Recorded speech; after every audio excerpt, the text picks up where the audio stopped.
여러분 6주차 두 번째 강의를 시작하도록 하겠습니다. 지난 시간에는 그동안 5주차까지 있었던 강의를 간략히 요약하고 경영학 원론의 강의 방향에 관해서 여러분에게 설명을 드렸죠. 경영학 원론, 제가 지은 경영학의 이 책에서는 세 가지 큰 파트로 되어 있다는 말씀을 드렸죠. 첫 번째가 경영과 경영학, 두 번째가 경영과 조직, 세 번째가 경영과 인간에 관한 내용들이 14개의 장으로 구성되어 있습니다. 그래서 여러분 경영학 원론 강의를 통해서 알아야 될 것은, 핵심적인 것은 경영은 모든 기업이나 조직체는 목표를 가지고 있는데 이 목표를 어떻게 잘 효과적으로 설정하는가 하는 것들이고, 그 다음에 이 목표를 달성하기 위해서 관리의 효율성을 어떻게 높일 것인가 하는 것이 대단히 중요한 개념입니다. 자, 여러분 이 경영학 원론의 강의를 듣고 경영학에만 그친다면 여러분 큰 의미가 없습니다. 여러분 경영학 원론 강의를 통해서 여러분 생활을 경영할 수 있을 때 비로소 여러분은 경영학 원론 강의의 효과를 몸소 체감할 수 있을 것입니다. 대학 교육이 마찬가지입니다. 여러분 8개 학기에 걸쳐서 등록금을 내고 학교에 다니면서 배우는 게 뭐겠습니까? 학위증 하나 받기 위해서 여러분 학교 다니는 사람 없을 것입니다. 물론 요즘 많은 대학들이 취업에 중점을 두고 있는 것은 사실입니다만, 전문대학과 4년제 대학의 차이 중에 하나는, 전문대학은 직업인을 양성하는 것이 교육 목표입니다. 4년제 대학의 목표는 교양인, 건전한 시민을 양성하는 것이 교육의 목표입니다. 그래서 여러분 대학 다니는 동안에 직장을 구하거나 여러분이 하고자 하는 직업을 찾는 것도 대단히 중요하지만, 대학 교육을 통해서 여러분 건전한 시민으로서 또 건전한 인류의 구성원으로서 성장해가는 정신과 가치관을 지니는 것이 대단히 중요하다는 것을 말씀을 드립니다. 자, 그러면 지난 1강에 이어서 2강에서는 그동안 설명에서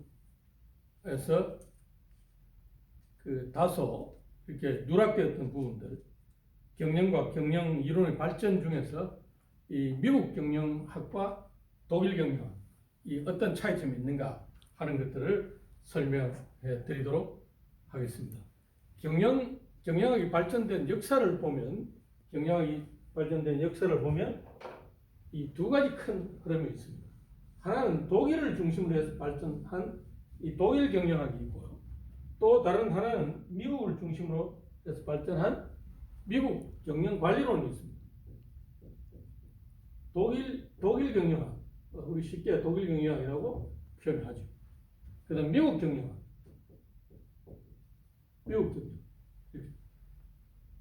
독일에서 발전해 온 경영학이다. 그 다음 미국 경영학은 미국에서 발전한 경영학이다. 역사는 어느 경영학이 더 길 것 같습니까? 여러분 독일 경영학이 훨씬 길겠죠. 독일에서 발전한 경영학은 이 상업학, 무역을 중심으로, 장사와 무역을 중심으로 발전해 왔다. 여러분 이렇게 생각하시면 됩니다. 유럽 대륙들이 남미나 아메리카의 식민지를 건설하고, 아프리카 마찬가지죠. 영국도 인도를 식민지를 했지 않습니까?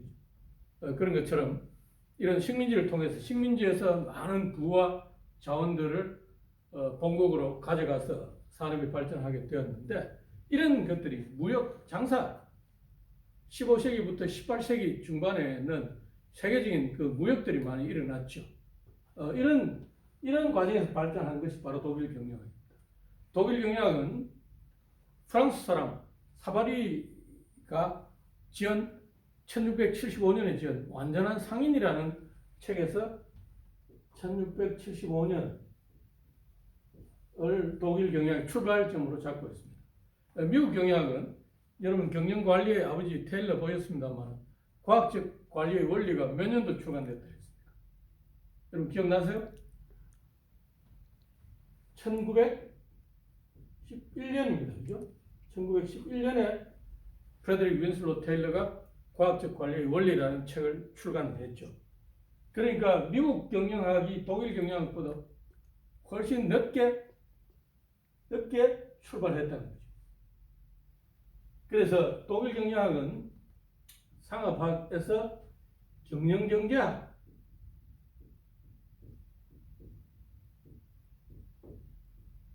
경영경제학을 발전했는데 이 중간에 사경제학이 있습니다.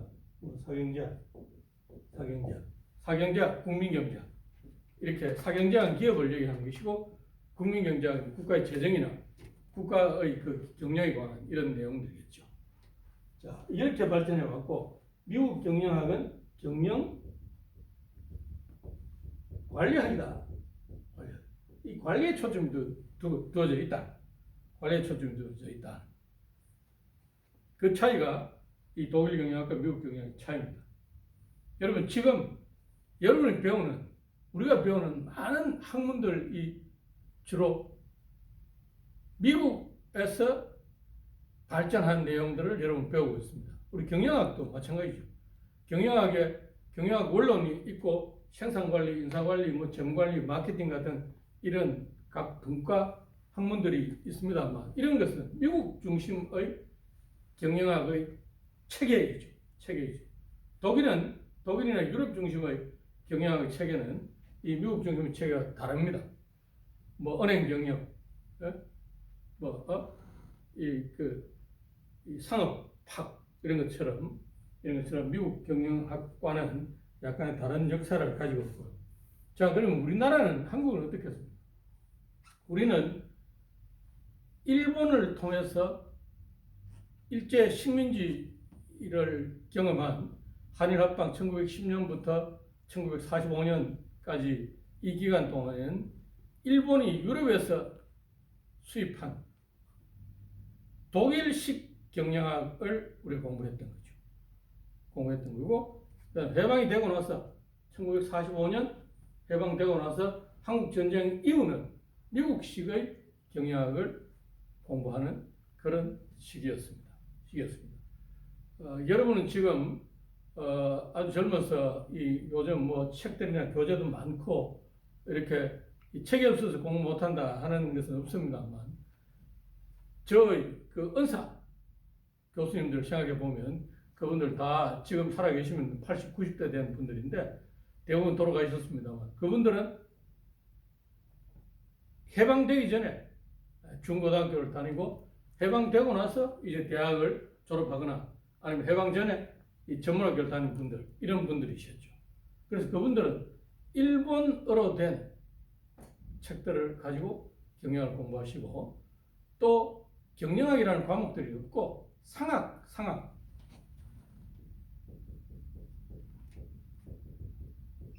불러요. 상과대학. 그죠? 여러분, 의과, 상과, 공과 들어보셨죠? 공과대학. 이런 것들이 일본식의 표현입니다.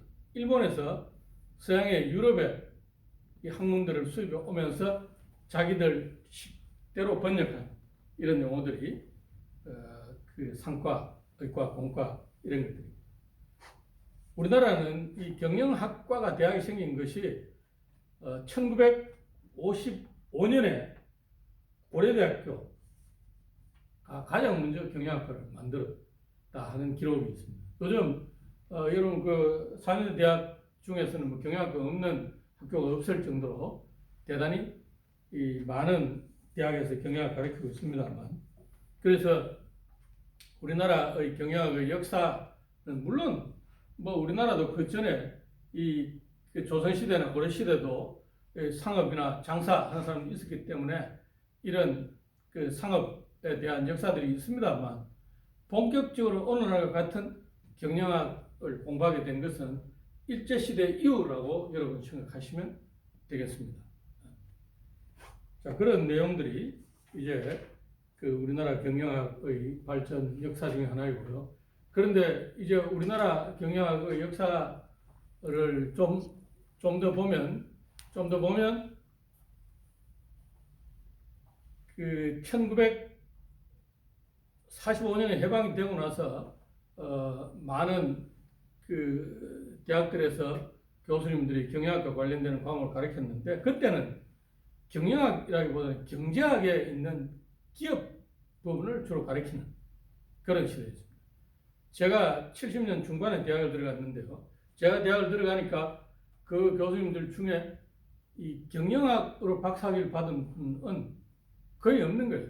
전부 경제학 박사였어요. 경제학 박사.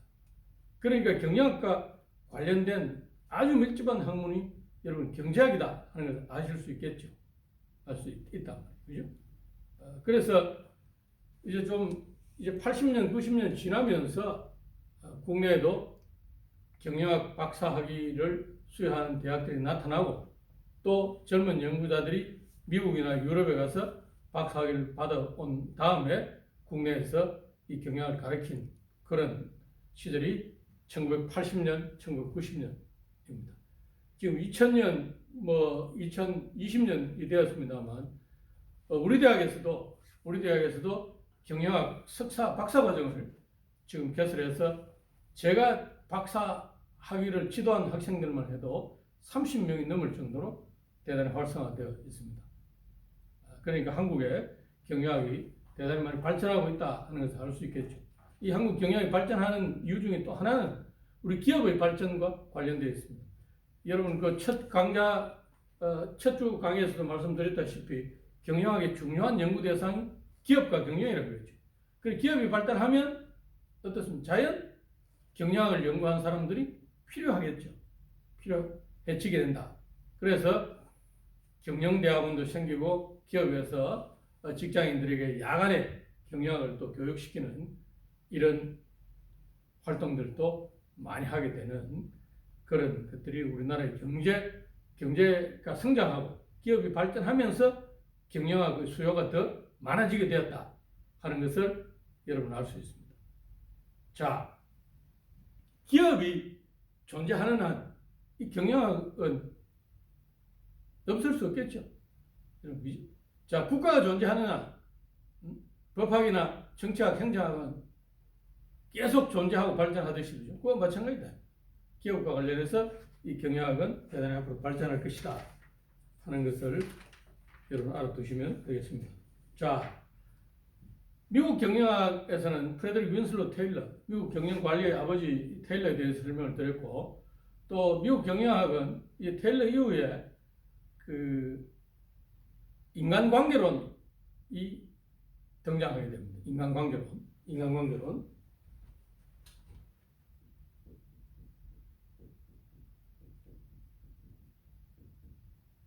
인간관계론은 하면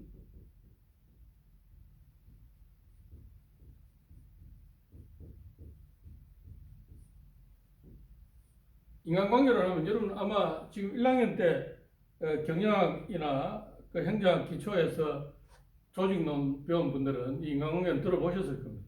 인간관계론 하면 무슨 실험이 떠오르나요? 호소 실험, 그죠?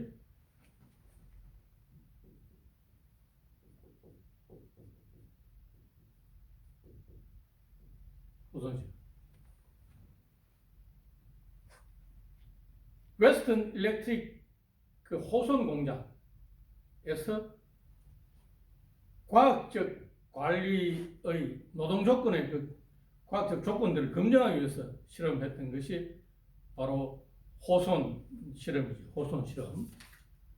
자, 그래서 이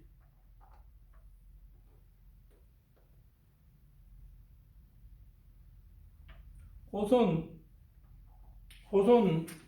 실험을 통해서 이 작업 능률에 영향을 미치는 것은 임금이라든지 이런 객관적인 조건도 있지만 인간의 감정이나 심리적 요소가 대단히 중요하다 하는 것을 알아낸 실험이 바로 호손 실험입니다. 그죠? 호손 실험.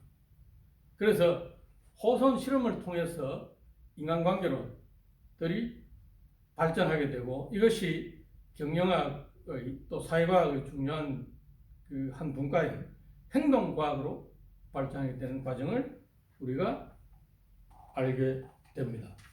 알게 된다. 자, 그 다음에 경영학의 중요한 이론 중에 하나는 프랑스에서 그 일반 관리론, 헨리 페어리 주장한 일반 관리론입니다. 이것도 아마 여러분 행정학에서 많이 얘기가 되었을 텐데, 일반 관리론. 헨리 페어는 광산 학교를 졸업해서 광산의 기사였습니다. 광산의 기사였다.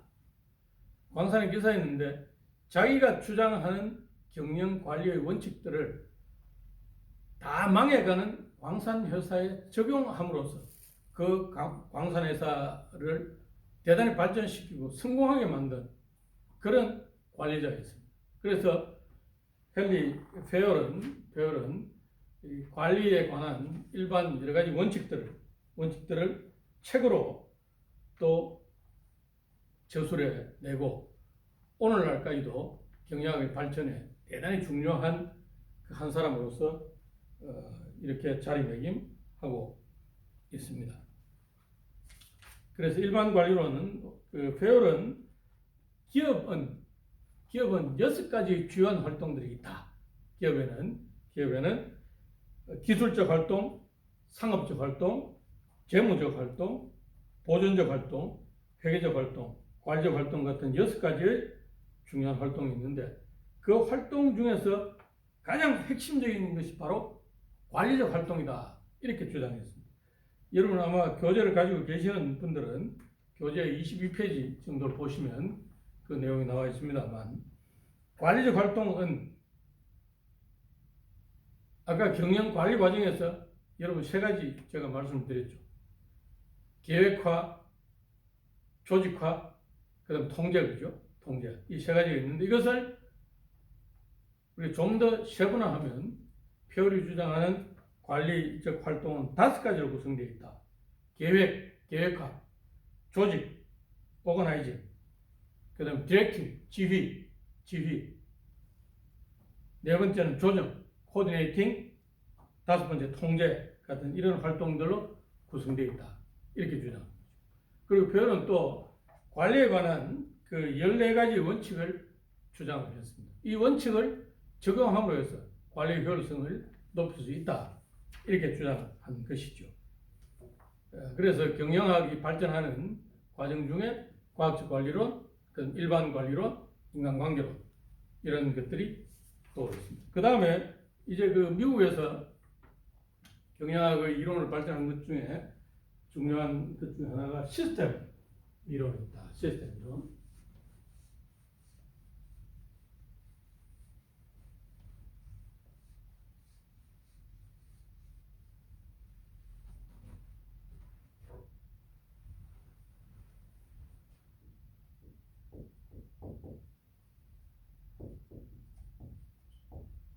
시스템. 자, 여러분 시스템이라는 말 많이 사용하고 많이 들어보셨죠? 시스템은 뭡니까? 뭐 철도 시스템, 그다음 컴퓨터 시스템, 그다음 사회복지 시스템, 뭐 의료 시스템 이런 말들 하죠. 여러분 지금 코로나19가 세계적으로 유행해서 이탈리아나 스페인, 영국, 미국에 많은 사람들이 죽었죠. 중국에서 사망자를 내었는데 그 과정에서 여러분 뭐 미국의 의료 시스템이 붕괴됐다. 그다음 중국의 우한의 의료 시스템이 붕괴됐다 하는 이런 말씀 들어보셨죠? 그 시스템, 그죠? 자, 시스템은 뭐라고 정의할 수 있습니까? 서로 연관된 부분들의 전체다 이렇게 말할 수 있습니다. 서로 연관된 부분들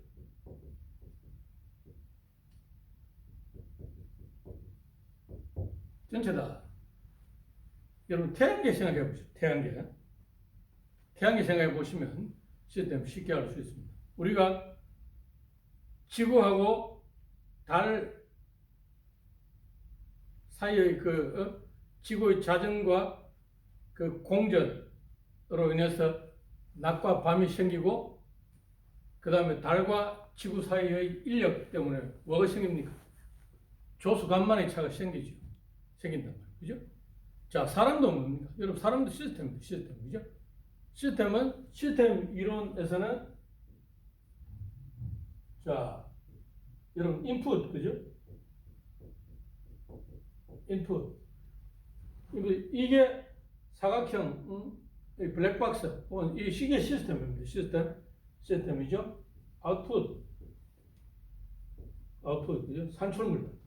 산출물이 다시 피드백 되어서 인풋에 영향을 미친다. 사람도 여러분 마찬가지예요. 여러분, 그 밥이나 영양을 공급하지 않으면 살 수 있습니까? 죽는단 말이죠. 그죠? 뭘 먹어야 돼요. 인풋. 그 인체에서 소화를 시켜서 아웃풋. 이 배설되는 배설물로 땀이라든지 용변이라든지 통해서 이 계속 배설함으로 해서 사람이 그 생명을 유지하는 이런 것들이 우리 시스템이죠. 그죠? 자, 그래서 여러분, 간이 안 좋으면 여러분 어떻습니까? 눈에 황달게 생기죠. 그리고 또 이 소화가 잘 안 되고 이렇게 장이 안 좋거나 이러면 피부에 트러블 생기죠. 그죠? 자, 그게 다 사람도 시스템이기 때문에 가능하다. 여러분, 컨디션 좋다, 안 좋다 이런 말 하죠. 또 요즘 이 사회가 산업화되고 이렇게 복잡해지면 여러분, 잠을 많이 안 자는 사람들, 미국에도 과거에 비해서 잠자는 평균 시간이 줄어들고 있고, 우리나라도 아마 젊은이들이 잠을 내가 지난 학기에 여러분 그 일주일 동안 생활을 기록해서 자기 시간 관리 해보라 하고 학생들에게 이 시간 관리 내용을 일주일 동안 그 시험에 내봤는데, 대부분의 학생들이 일찍 자는 사람이 없고 1시, 2시, 3시 이렇게 늦게까지 자더라고요. 아마 여러분 제 강의를 듣는 여러분들도 다 마찬가지일 터인데, 자, 그렇게 밤늦게까지 잠을 안 자고 있으면 아침에 일찍 못 일어나겠죠. 못 일어난다. 그죠? 그러면 아마 이 잠이 부족하면 여러분 식욕도 떨어지고 피부에 여학생들 같은 경우에 메이크업도 잘 안 되죠. 잘 안 돼서 화장이 뜬다 그런 말 여러분 아마 여학생들 할 텐데, 그런 것처럼. 그죠? 자, 최소한 8시간 정도는 자야 인체가 정상적으로 작동하는 시스템을 유지하게 된다. 그죠? 자, 그래서 여러분 우리가 컨디션을 일정하게 유지하려면 어떻게 해야 되겠습니까? 루틴한 생활을 해야 됩니다. 그죠? 루틴한 생활. 여러분, 루틴하게 생활을 해야 됩니다. 루틴한 생활은 뭡니까? 밥 먹는 시간, 잠자는 시간, 이런 것도 일정해야 된다. 그게 대단히 중요해요. 일정한 시간을 유지하면 여러분 뭔가 에너지가 축적되는 그런 느낌들이 있겠죠. 이게 시스템 시스템. 자, 그러면 이 시스템 이론은 생물학에서 발전한 이론입니다. 이것을 기업에 적용을 해보니까 기업이나 사회를 훨씬 더 잘 설명할 수 있게 되거든요. 자, 여러분, 여러분 빵집 한다 생각해 보십시오. 여러분이 동양 베이커리 주인이다. 그럼 동양 베이커리 빵을 만들기 위해서는 밀가루도 구입하고 설탕도 사고 그다음 계란도 사고 이렇게 해야 돼요. 인풋, 그죠? 인풋. 그다음 빵도 뭐 식빵도 마르고 만들고 고로케도 만들고 도너츠도 만들고 이렇게 만들어서 판다. 그럼 여러분 잘 팔리는 도너츠가 가장 잘 팔리면 어떻습니까? 도너츠 더 많이 만들겠죠. 그런 것처럼 이게 계속 유지된다. 그죠? 유지되고 순환되는 이런 과정. 자, 그래서 시스템 시어리는 이렇게 자연 현상이나 어떤 그 기계라든지 사물이 작동하는 원리를 일목요연하게 체계적으로 설명할 수 있는 장점이 있습니다. 그렇지만 단점이 있겠죠. 단점. 자, 시스템은 유지 보존에 대해서 너무 집착하고 유지 보존. 여러분 테러 조직 같은 거 생각해 보시면 이 자신의 생명을 희생해서 목표를 달성하려는 거 아닙니까? 이런 것들은 시스템 이론으로 설명할 수 없는 것이죠. 자, 오늘 그 2강에서는 독일 경영학과 미국 경영의 발전, 그 다음에 인간관계로 어떤 표현의 일반 관리론, 시스템 이론에 대해서 여러분 설명을 드렸습니다. 이번 6주차 강의는 이렇게 두 강좌를 여러분 두 개의 그 동영상을 보는 것으로 6주차 강의를 마치도록 하겠습니다. 감사합니다.